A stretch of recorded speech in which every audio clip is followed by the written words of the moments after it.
And we are live. Can you guys hear me? I hope you can.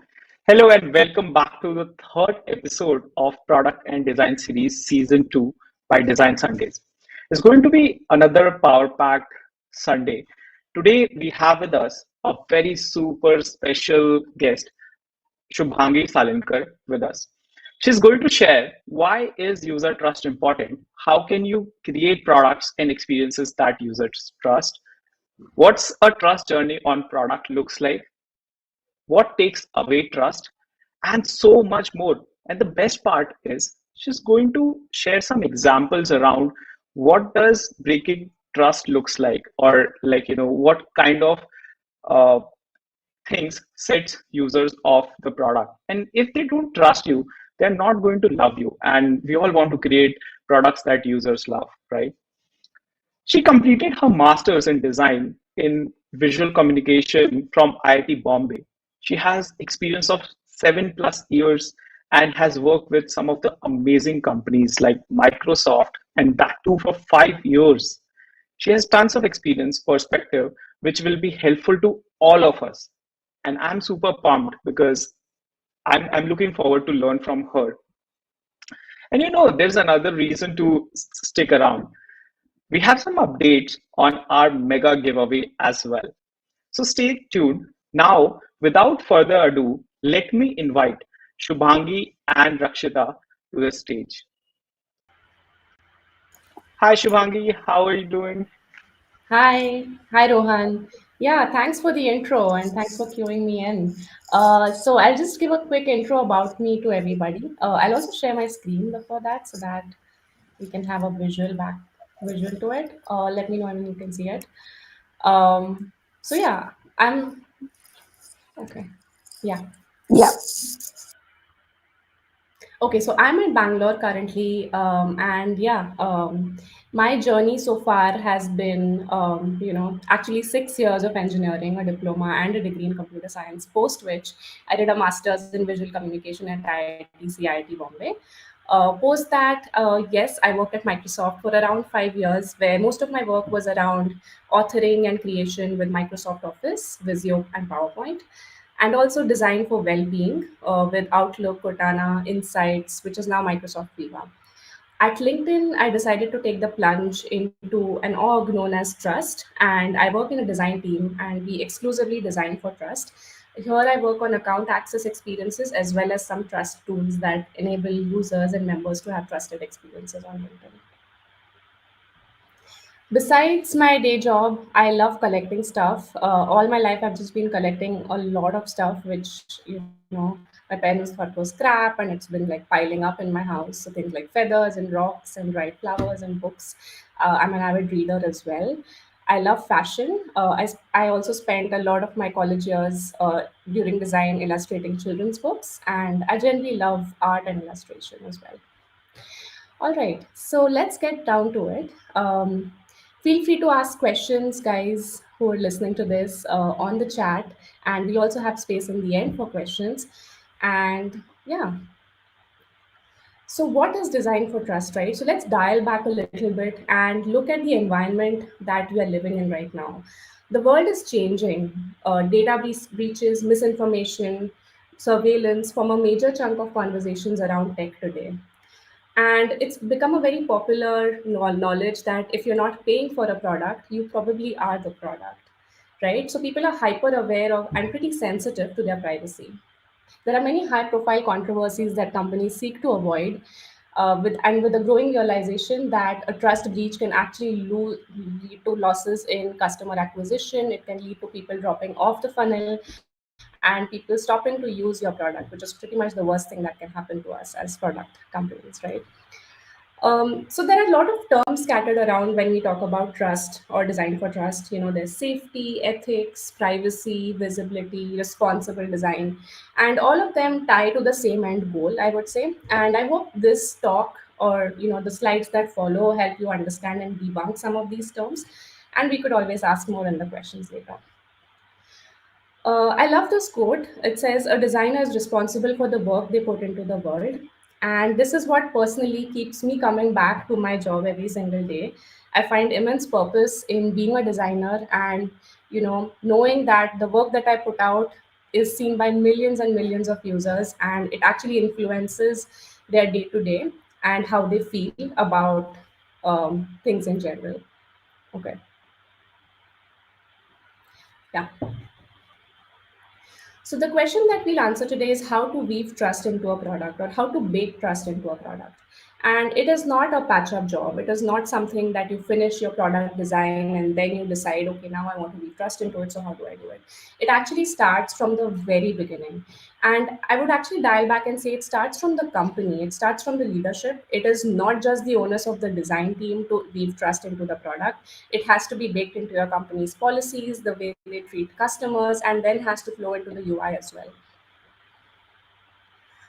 So when a user interacts with a product over a period of time, they form a relationship with the product.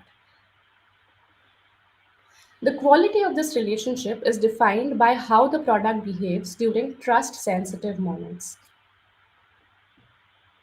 What are trust sensitive moments? So we'll come to that. But if you plot a user journey from the moment a user onboards onto your product, keeps using it through and through, and up to the very end, right, through the days and through the end of its life cycle, there might be various emotions that they go through. And the idea is that there are certain moments, for instance, onboarding, which are very trust sensitive.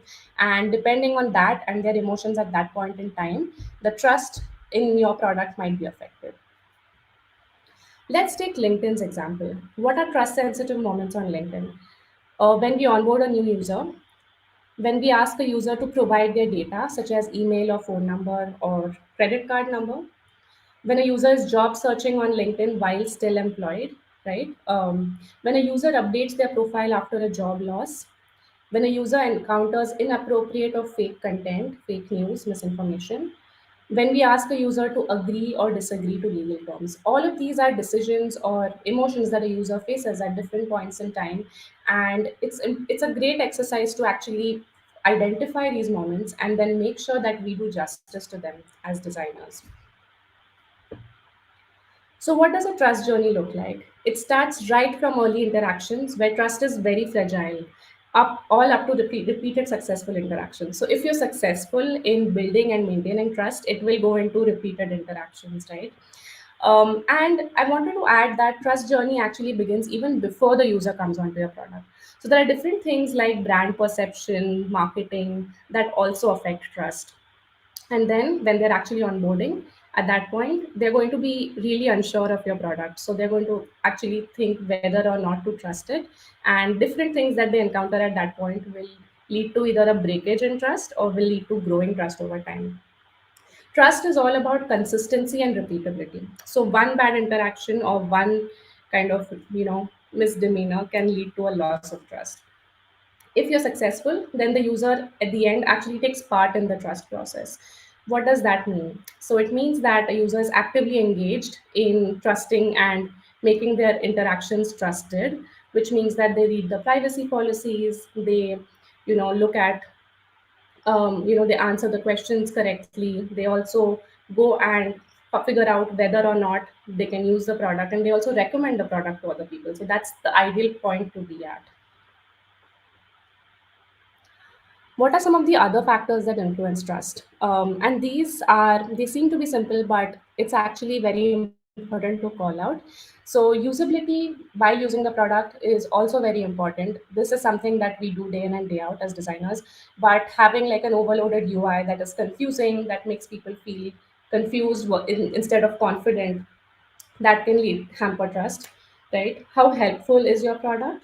And also relevance. So relevance, for instance, if you go to like a feed based product, what kind of information does it show you? Or whether if you go to an e-learning product, what kind of videos does it recommend? Do you actually find it useful? That do you find it relevant? So looking at this, you'd see that trust is not just a designer's onus, right? It is everybody's responsibility. So whether it's the leadership or the AI team or the engineering team or the way the backend is designed, everything will contribute to it in some way or the other.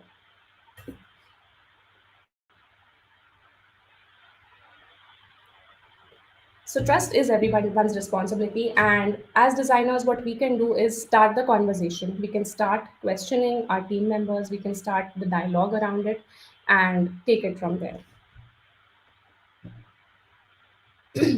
Now let's go over some of the guidelines that are around building products with trust woven in or baked in. And these guidelines are roughly based on LinkedIn's framework for trust, which I cannot share on this public, YouTube link right now. But they are also very, very closely linked to it. So we'll be able to see plenty of examples and plenty of guidelines along the way, which will hopefully help us understand this better. So the first one, how to build trusted products. Make the user feel respected, which means no dark patterns and giving users the gift of choice. So, what is a dark pattern? I think by now we must have heard the term a few times at least. Dark patterns essentially mean trying to get the user to do something that is better for your company or your business rather than what is better in their interests. It's also like a very sneaky way of tricking the user into doing something. And users are smart, users are savvy. They understand that this is being done. So it's not a great way to, win the user's trust. Let's take this example. So this is a shopping website, and I was basically trying to unsubscribe from their emails. And what they did was they actually default selected the highest frequency of the emails. They wouldn't even let me unsubscribe. And also the various frequency of email sending was like in code, right? Like I don't even know what a professional shopper is or what a window shopper is or what a snooze is. So you can see that they were actually trying to make it very jargony and also make it very hidden.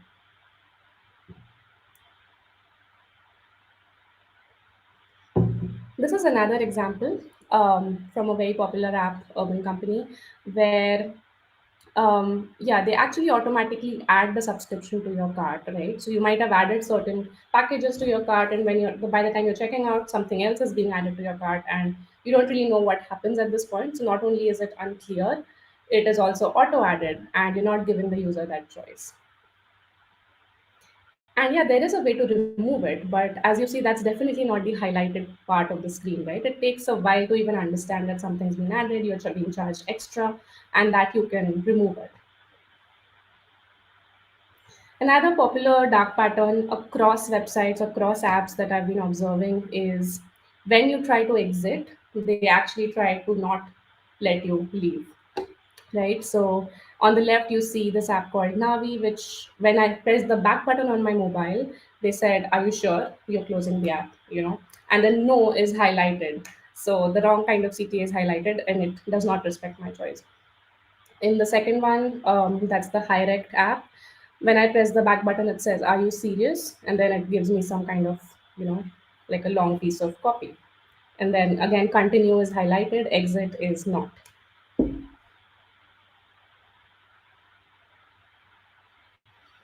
So I think the moral of the story here is that if you love someone, then let them go. The user says, "I want to leave," just let them leave. If the user says they want to do something, just, you know, let them have that control. Another part of making users feel respected is giving them the gift of choice. So again, similar, but I'll have some more examples for this. For instance, LinkedIn, earlier used to default select all your contacts to send them invitations to, right? And it was actually a default opt-in, and you had to actually go and unselect things if you wanted to. So recently, they've actually changed that to an opt-in instead of an opt-out. So everything's unselected, and in order to send people connections, you actually have to handpick them at this point.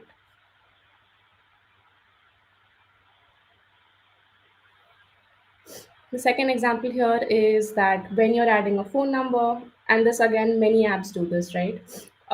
There's a checkbox for receiving notifications, which is automatically checked. So that could be a point of consideration whether we want to auto check something or whether we want to leave it to the user's discretion.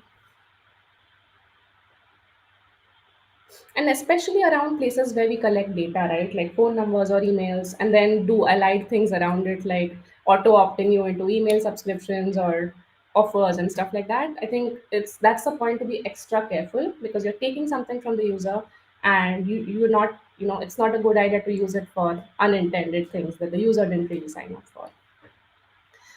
This is an example from Mintra, where if you've purchased something and you actually try to return it, it keeps prompting you to try to exchange it instead when you're very clear in your head what you want at this point. So it also highlights that CTA and does not respect the user's goals, instead pushes the company's goals on you.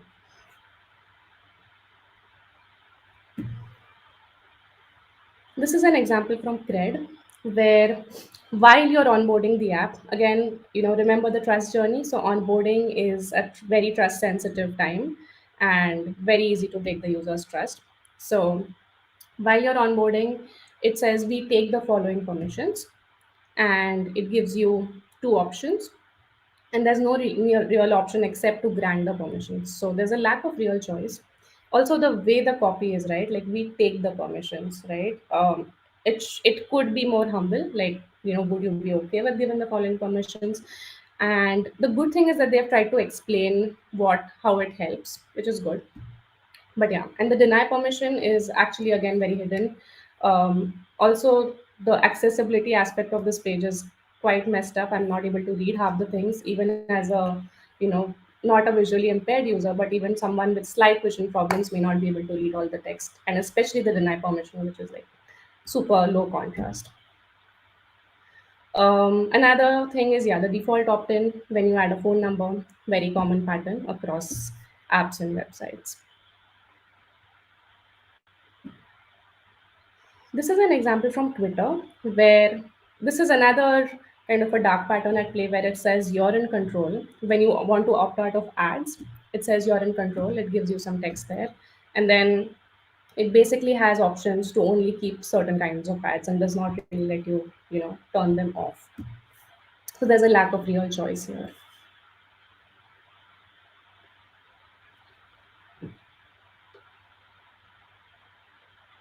Yeah. So the second, set of guideline points are ensure that the user is adequately informed. So that means we'll come to what that means, but it basically means that give the user all of the information, be transparent, and enrich them with that information before they take certain decisions.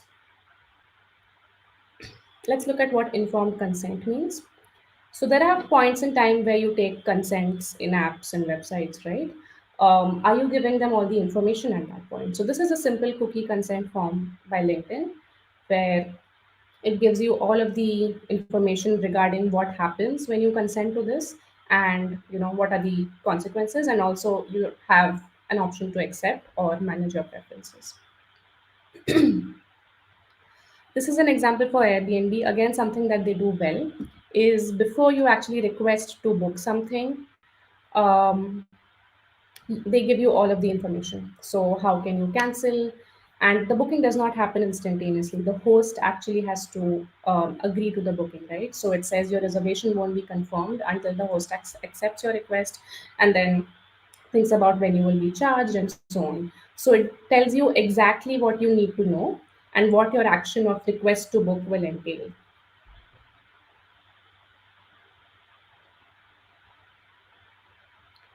The second thing here is transparency, which is very important. So, every app, every website, every service or product has privacy policies and guidelines, and they're generally hidden away in the website somewhere. They're difficult to understand, not in user friendly language.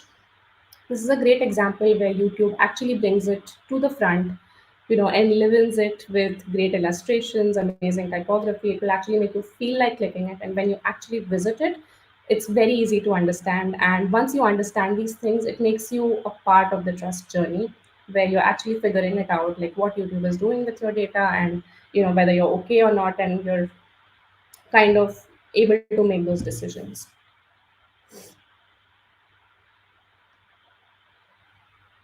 A special note on data and transparency, like what do users want to know? These are the three things on overall that users want to know. What types of data does the company collect? How does the company use it? And what benefit does the user get?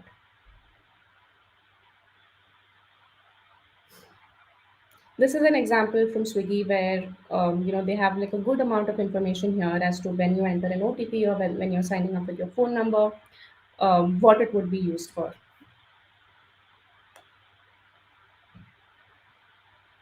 The third bucket of things is making users feel safe.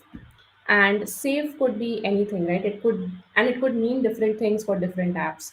So if it is an app that transacts with your money, that is like safety to a next level, right? If it is a dating app, it could mean like feeling secure, feeling private, feeling not completely out there. It could also mean psychological safety. For instance, for LinkedIn, safety could be around like whether my current employer knows that I'm looking out for a job. So it could mean different things for different products, and you should kind of go back to what you're working on and see what safety means for that. The first one I'll cover here is the aspect of visibility. So when you actually add a job update on LinkedIn, that is when you sign up that I want to receive updates for a particular job role at a particular location, etc. And when you update your profile, um, you can actually choose who sees that you're open to work. Is it all LinkedIn members or is it recruiters only? So giving you that granular adjustment right up top, not somewhere deep inside settings, also helps you feel safer and helps you feel more secure. Similarly, for a dating app like Bumble, they've introduced an incognito mode, which again makes you feel safe, which respects your visibility, and there might be cultural aspects to this which are different across the world. So letting users have this option is a really great thing.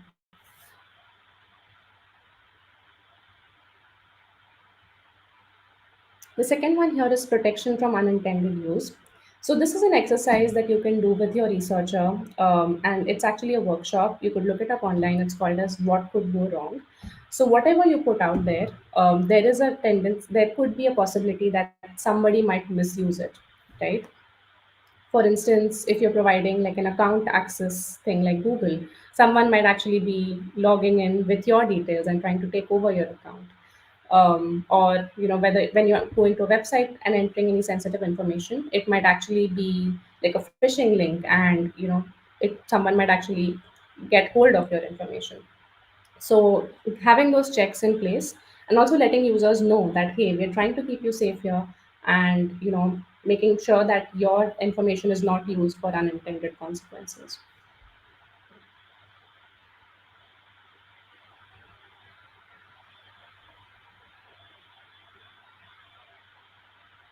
The third one is feedback and reporting.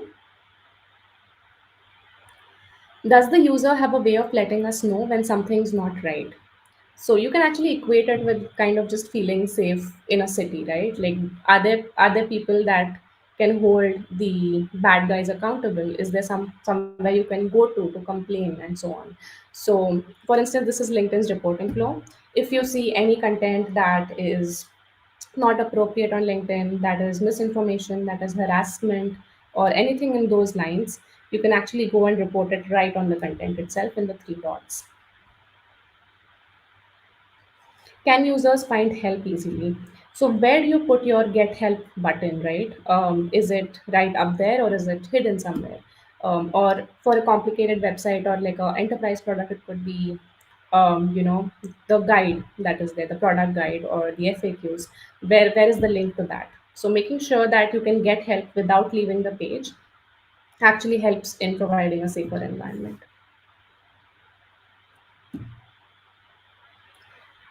So yeah, I just wanted to see, Rohan, if we have any questions so far, and I've been in the slide share mode, so I can't really see where we are at. Um, Yep, we do have some questions so far. okay, So, yeah, for the starters, I also want to ask you a couple of questions. Starting with, you know, um, when we say that being a member in a design team, we really should, help products build trust. How does a junior designer on the team make sure that, their team is following these principles? And also on the other end of the table, like how does a design lead or design manager make sure that they are following processes that promote trust building activities in the product? right. Yeah, I think too. It also starts with you know, bringing it into your vocabulary and Mm-hmm. learning more about trust at any level wherever you're at, and knowing that it's important, right? It might also involve, like a lot of things in design, a fair amount of advocacy where you tell your product partners, where you tell your engineers, where you tell your leaders that, hey, this is important and these are the decisions that I am taking along the way because this is important. um, and yeah, for junior designers, I would think, yeah, just reading up, getting being very well informed about these things, and bringing it into your practice on the day to day and talking more about it as well.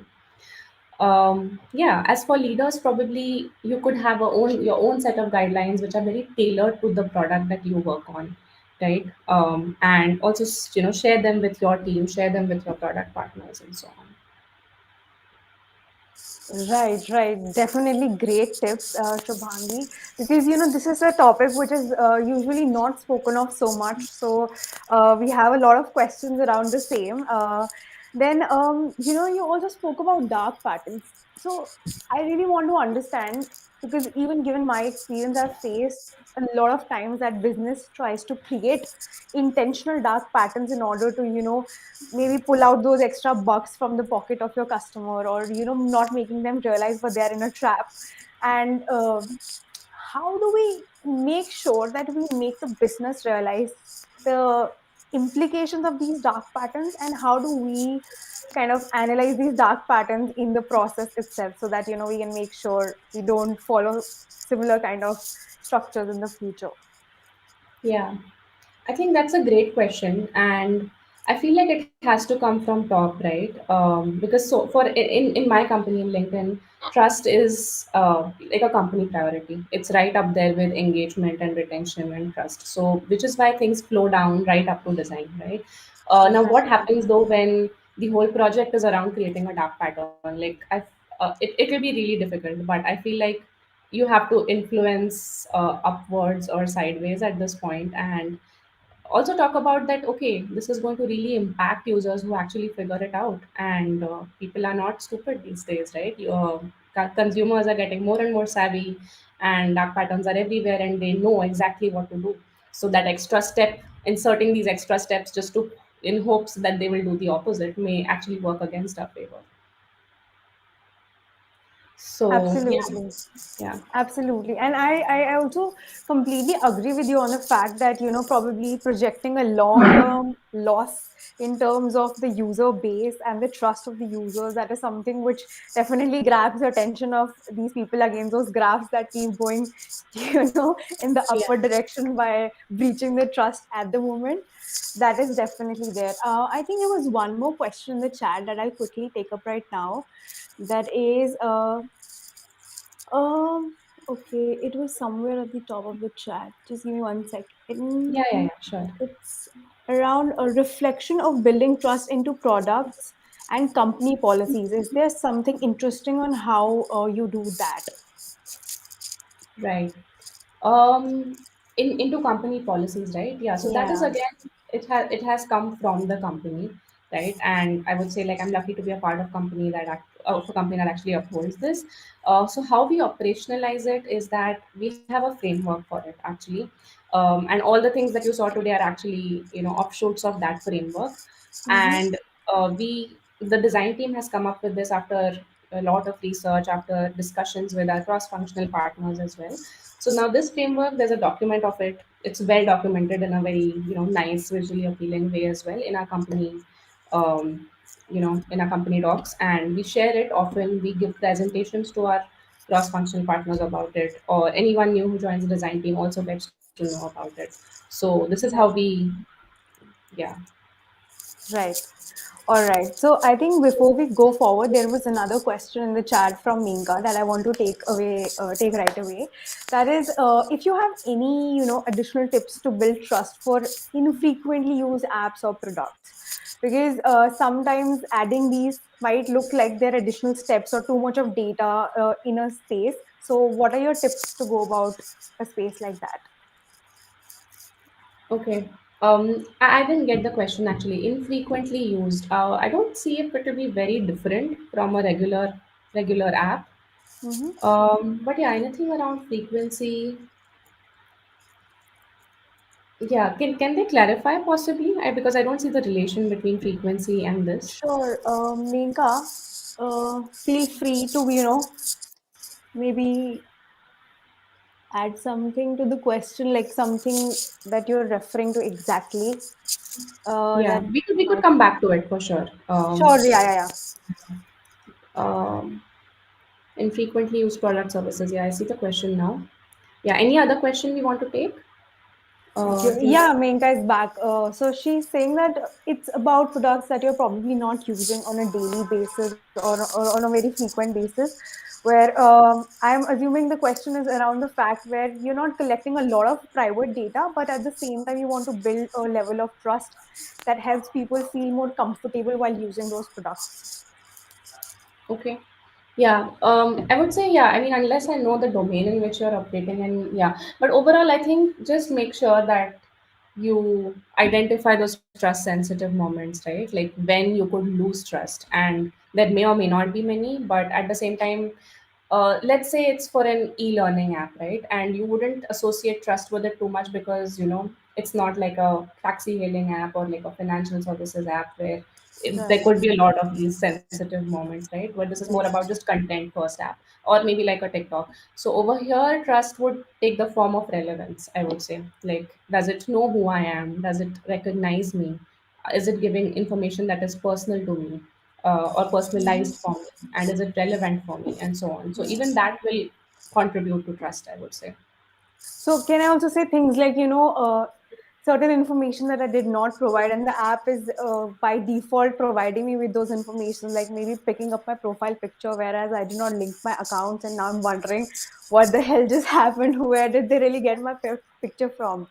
Right? Yeah, absolutely. Like there is no room for acting creepy when it comes to trust. You have to Right. be very respectful at all times and really, really respect the user at all times, I would say. And also, I think copy is something that I didn't mention, but there's a whole way that you can actually be very respectful and build trust just using product copy by making sure that it is humble, it is not, yeah, stuff like that.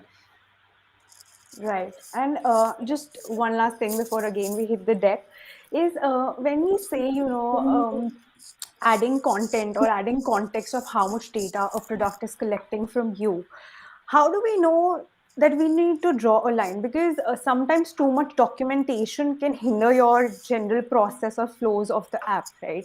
Because you might be here to perform a certain task, and as far as these things are very good for building trust or helping me out when I want to know what they're collecting, but at the same time they might sometimes end up hindering my current flow or process. So how do we make sure we have that right balance? Right. Yeah, I would say first of all, evaluate what information is needed. Okay, so I think this is around the transparency thing, right? Like before they take a decision, give them all the information that and inform users. So I would say first identify the key bits of information. All right, so make it Mm-hmm. like bring brevity into play, make it short, and keep it very simple. And that's where also your expertise as a UI or a visual designer comes into play. Like how do you fit it all into a screen? It literally becomes a visual design exercise in the end, Right. but fit it you must, right? Or then maybe provide a learn more link at some point, or maybe keep a link for users who are interested, if it's a lot, absolutely a lot. Obviously things like privacy policies and all need like a dedicated space of their own. For other information often there is space, but you think that it's not looking good, or you think that it's not uh, you know but yeah, you have to probably bring some version of that, condensed version of that onto Right, right. this. Yeah, like I completely agree because I see that LinkedIn is also now improvising on that aspect where, how we can get to that documentation without it being so much in directly there in our profile section, right? But it's somewhere there in the settings. And similarly, a lot of social media apps are picking up on that as well. Absolutely. Yeah, Right. I think if you want to go back to the deck, we can definitely do that because I think questions will keep lining up otherwise. yeah, sure. I'll do that.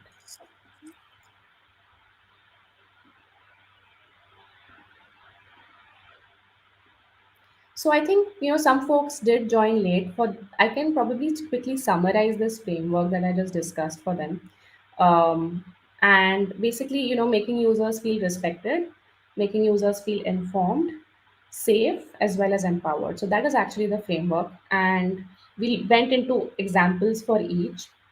And I was actually going to come into what are the metrics for trust, right? And this is a question I get asked often, especially people love to measure things, right? They love to measure like what is the impact, how does this work, how is it going to help. Sure, okay, I take this dark pattern away, but what's in it for me? And the hard answer is that trust cannot be measured precisely, right? But it might have a impact on your user retention. It might have an impact on your net promoter score or your customer satisfaction as well. Trust also feeds into not just your product but your brand. For instance, your product is a part of a larger brand possibly. So like one dark pattern inside your product can lead to the trust perception of the whole brand going down. Conversely, people who trust a particular brand also tend to trust the product associated with it, but I think it's like a two-way street where one influences the other. Trust, when done well, results in very loyal customers who keep coming back. It leads to higher engagement, so they're going to spend more time, or spend more money, or spend more currency on your app. It also leads to brand advocacy where they might then talk about your brand or your product to their friends. And that's like the best way to actually measure whether someone actually loves a product or not. And I think trust is also deeply embedded in user love. Yeah, but I would say it cannot be separated out, and there's not one exact metric or measurement for it. Do we have any questions on metrics? Or we could always come back to it if people do. I'll take a quick check if we do. Um, Guys, do we have one? You can pin it, then I can just like take it up. We do have people engaging a lot in the chat. So, Yeah. uh, So what I can do is, Rakshita, I can just mhm. finish my deck, which is not a large one. I was hoping to engage more with our audience anyway. So Uh-huh. it's just like a few more slides. So I'll do that, and then we'll come to questions. Sure, sure, sure. Okay, Guys, sounds good. I hope that works. We'll take up your questions towards the end then. Yeah, it's just a couple more slides. So the Sure. idea here is, what can you do as a designer? And I think people do have that question a lot already. So talk about trust Absolutely. with cross-functional partners. Start using that word. Talk about why it's important. Read up about how you can do it for your product. Right. Identify trust-sensitive moments in your user journey. Just as a side project, look at your entire user journey and see where trust might be affected. Do an audit or a breakdown of the product that you work on, and look at, or maybe show it to a friend and have them use it and see where they are like, okay, this doesn't feel right. So that's a good thing to do. Build connections with privacy, security, and legal teams. So a lot of companies have, these teams that actually do the work around legal stuff and around regulations, around privacy, and so on. And these teams often don't talk to each other, right? Your design or product team and these teams, but actually their experiences or their information does have a play inside the product, whether it's a privacy policy or whether it is those three condensed points that you want to show before getting a person to accept a cookie or accept a condition. So it's good to build connections with these folks and understand from them what they would want the users to know as well. The last one is to pay special attention to copy. It is how your product communicates. And there are some references I could leave folks with. But yeah, this is just a start of the journey, I would say. And I hope it starts the dialogue around trust. And yeah, ready to get questions from folks now. Definitely. That was an awesome session and a lot of insights for me and for a lot of people in here for sure. You know, like I said earlier, it's again a topic which is very little spoken about, yet so integral when it comes to design and even tech nowadays, because apps are floating everywhere, and people have this tendency ever since a lot of rumors about tech kind of haunting down your data and really creepily kind of observing you and popping those ads in your feed. People have started becoming very cautious about the fact Yeah, where they like, oh are my God, stepping. is my phone listening to me? Like that kind of thing. Exactly, right? And I guess earlier people were not really realizing the matter of fact that certain bits and pieces of information was just jumping in, even though you did not provide them in the first place. But now they're really cautious. So I think this era makes it even more important to work on trust as a very important part of UX. So thank you so much for bringing that on the table as a great discussion. And Rohan, if you can just pin the important questions, then I'll quickly take them up. Okay, I can see one from Maincard, which says, "Does LinkedIn have any UX specific metrics that ladder up to trust, like apart from surveys?" Yeah. Yeah, Meenka, that's a great question. I think one of our North Star metrics is not North Star, but yeah, something we choose to want to reduce actively is unique members impacted, or UMI. So what that means is it's actually a very complicated metric because we talk about member impact in terms of how we have lost member trust. So people who encounter like a fake news on LinkedIn feed, right? Or people who face some kind of harassment inside of a LinkedIn message, people whose accounts get taken over on LinkedIn. So there are a lot of things that feed into this, and we want to actively reduce this number. And this also then works across teams, right? A lot of the heavy lifting is done by content review teams who actually work on the back end. When people report a piece of content, they evaluate it and they take it down. And this happens via machines. It also happens via manual review. And the sooner you act on these type of things, the lesser number of people see it, right? So a piece of fake content that stays up for 5 hours versus 5 minutes is going to reduce the number of people impacted by it. So unique members impacted is one of the metrics that we use. All right, Yeah. that makes absolute sense. Now, there are two questions that I absolutely love in the chat. One is by Neha, where she asks that how does a company regain their customer trust when an event like massive data leak or hack happens? And I'm sure this is one of the very tricky ones because even even the CEOs are trying to really figure out answers to these questions. Yeah, But we yeah, have Meghna. you in the spotlight today, so Yeah, absolutely. I'll try my best. And this is just a personal take, obviously. right. But I think companies have already been there, right? Companies like Facebook have been there. There was a data breach on LinkedIn as well, which was not really a breach, but people thought it was. It was basically public information of people that was scraped by someone and put out there. Google has had issues in the past as well. So I would say, in part, it is also a PR problem. Marketing can probably not solve this, but work around creating a positive brand image. In product, you can bring things in product as well. So it's not a coincidence that when you go to Facebook now, you see something like, "Hey, do you want to do a privacy check?" And you see all of these very highlighted experiences. Even Google talks a lot about how it is being safe, how it is helping you keep secure, and a lot of things are between the lines actually, but it just creates that perception, right? Yeah. So that's what you can do as a designer. Actually, it's pretty powerful what you can put in product, which can influence the way people think about your product. Hmm. Actually, I do have a question in lieu to this. That since you said that companies like Google really are very cautious the way they make their products and put out the matter of fact that be cautious with your data, and this is a line where we are really pulling data from you, and this is a line where we are not. Do you think and do you observe that people are also misusing the whole trust factor in products today to make people feel a certain way, and something else is happening, like a facade of sorts, to create a brand image? Yeah, well, unfortunately, I think in today's world, everything can be misused. Mhm. So it might so happen, and it needs an extremely aware consumer to be able to tell the difference. Which is why I think it's a good thing to dive deeper to see whether they really mean what they say, whether they're concealing some important bits of information out. And that you will see only when you go deeper and deeper and read some policies and really read deep into when you're agreeing to something and so on. I would say I have observed that companies are doing that without taking any names, but that does happen. And yeah. Yeah, it is definitely scary. Something that can make you trust can also, be built as a facade for your trust.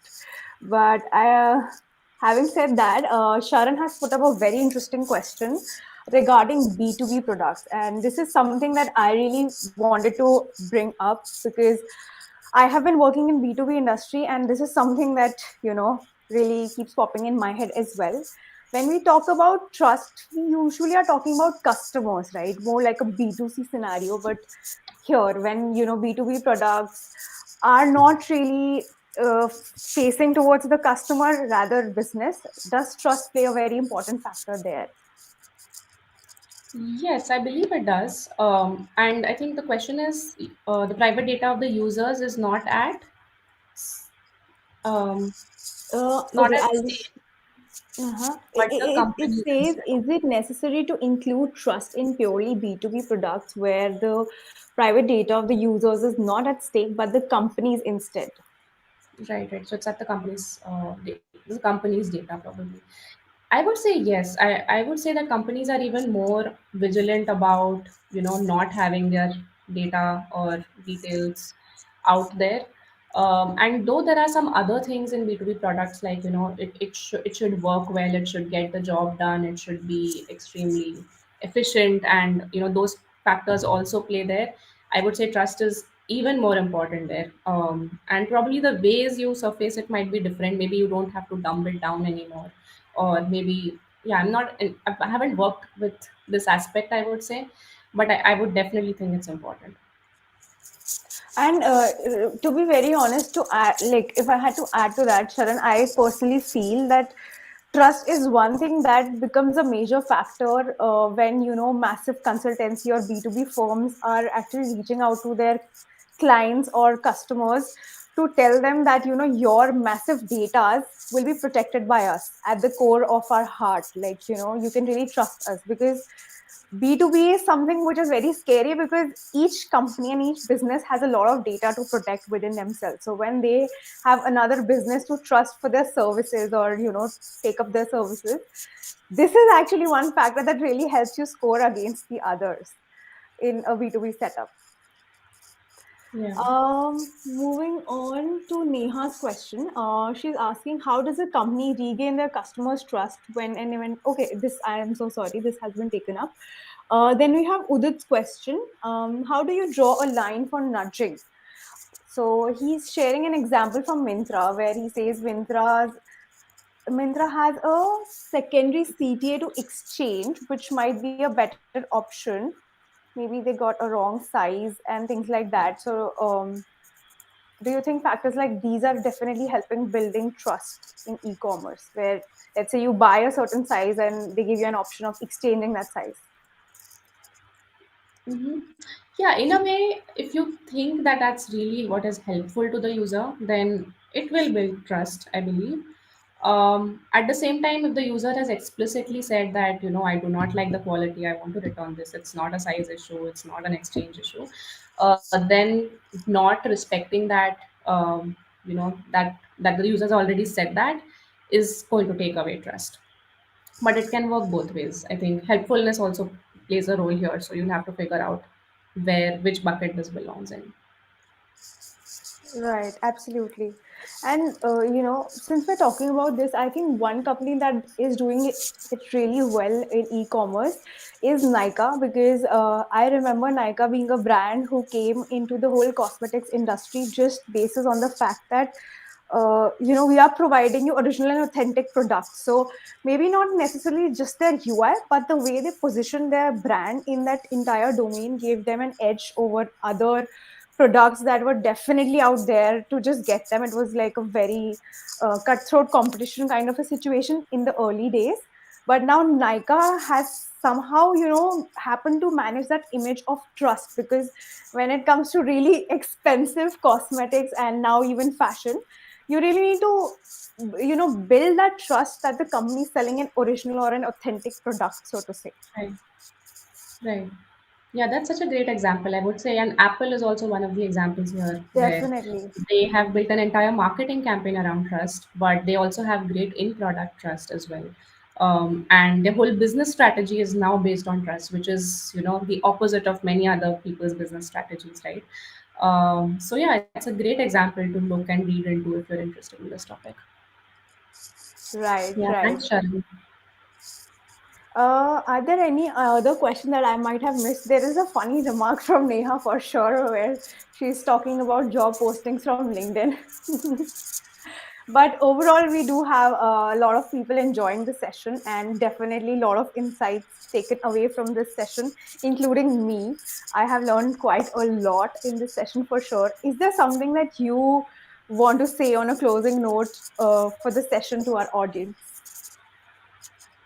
Yeah, I think this is an exciting space to think about, guys, as designers, and we're really in a spot to be able to influence this. So, just surrounding yourself with this kind of information will bring purpose into your work, which I think is very important for us to be happy about our work and our jobs. So, personally, for me, it brings purpose into what I do. I feel like I'm, doing something good. I'm doing something responsible.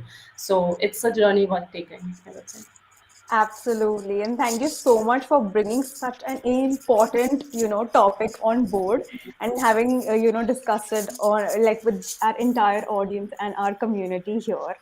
And, I would just love to add here that when you're designing for trust, somehow at the end of the day, it makes you feel really happy when somewhere at the back of your mind you save 20 people from being charged that $10 that the company was just trying to get out from their pockets by doing those malpractices. So it definitely helps you feel good as a designer at the end of the day that you have created a small impact and Mm-hmm. you're bringing trust to your business at the end of the day. So definitely going a long way with that. Yeah, absolutely. And I see Thank Rohan you. is back. Yeah. Yeah, thanks. I just want to say thanks to Design Sundays, you guys, Rohan, Rakshita, awesome initiative. And yeah, glad to see so much engagement from your audience as well. Thank you so much, Shubhangi. I just want to say that all the examples that you mentioned are super helpful because not just it just proves the point that you are trying to make, but it also gives people perspective of what to look out for, right? Like if you see something like this in your organization or in your product, this is the time to speak up because we as designers we have always fought about seat at the table, right? Now you have got it, do something valuable with it and speak about these kind of things, and then you'll always face the pushback that this is important for the business and things like that, but do make sure that you put your point forward. Second, thank you so much for sharing the rise framework. I think this is super helpful for people, and everyone is going to go back and try to see how they can implement this better in their products. So thank you so much for sharing that. And guys, users should feel respected, informed, safe, and empowered on your platform. That's the message Shubhangi is delivering, and I think we all can learn quite a lot from that. So thank you so much, Shubhangi, for being here with us and answering all those questions. Those were some burning questions, and I see some quippy remarks for LinkedIn as well in the comments. Thank you so much for being here. Yeah, thank you. Yeah, thank you. Awesome. On that note, thank you guys. Thank you so much for being here. I just want to take 1 minute and share about the upcoming events that we are bringing for you. And let me quickly share my screen so that you all can see it as well. Um, okay, let's say okay, cool. So first up, we are bringing Charu back. So Charu is going to come back and she's going to talk about UX design career in 2022. This is going to be on Twitter Spaces. So make sure that you register for that. We will we will try to put this in chat as well in some time. Rakshita, if you can help me with that. Second is we are going to talk to Neil. He's a very close friend, and we are going to talk about how to get your first job, how is he hiring, and how to take next leap in your career. And again, we'll be back on 6th of February with Felix, and this is a special session we have invited him for, and he'll be sharing about how can you make the best out of your mentoring journey, what things you should do, what things you shouldn't be doing, and how to make the most out of the mentoring experience, so that you can break into a new job, learn new skills, and make the best out of your career in 2022. So do look out for that. We will be putting some links in the chat right now. I think that is going to be an awesome session. So if you haven't subscribed to the channel, please make sure you subscribe to the channel. I am pretty sure you're going to like most of our content on the channel as well. We wanted to share some mega giveaway, updates with you, but I think we'll rather put it on the dashboard, giveaway dashboard as well, because of the we are slightly late. So please check out these sessions. I'm just trying to pull up the link so that I can share it with you. Give me 1 second. So if you are interested in Charu's session, this is the link you can go to. I'll just highlight. So this is the link to Charu's session. You can see it in the chat. Next up is, if you want to be part of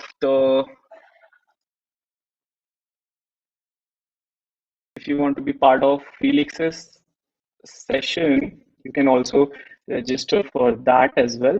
I'm just trying to find the link.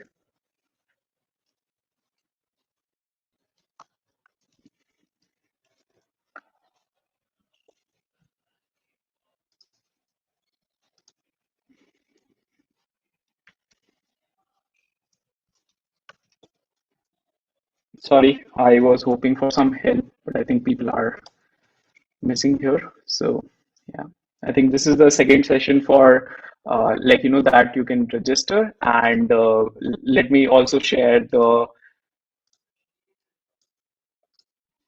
link for Neil's session as well. So that is also going to happen. So this is also going to be a LinkedIn,